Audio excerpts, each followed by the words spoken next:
जेवण झाल्यावर त्यांनी परत रामजींना विचारलं, बाबा तुमचं जेवण? पण तेवढ्यातच भीमरावांच्या लक्षात आलं की मी जेवल्यावर टोपलीत भाकरीच शिल्लक राहत नाही आणि माझे वडील सांगतात तुमचं झाल्यावर मी जेवतो, मग माझ्यानंतर माझे वडील जेवतात काय?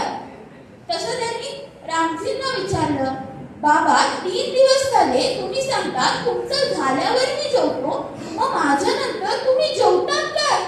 तुम्हाला भूक नाही का लागत? तुम्हाला त्रास नाही का होत? सांगा ना बाबा. तेव्हा रामजी म्हणाले, भीमराव या भाकरीनं माझी भूक भागणार नाही. तुम्ही एवढं मोठं व्हावं की तुमच्याकडे बघताना मला मान वर करून बघावं लागेल. साऱ्या दुनियेनं तुमचा जय जयकार करावा भीमराव, तेव्हा माझी भूक भागेल. या भाकरीनं माझी भूक भागणार नाही.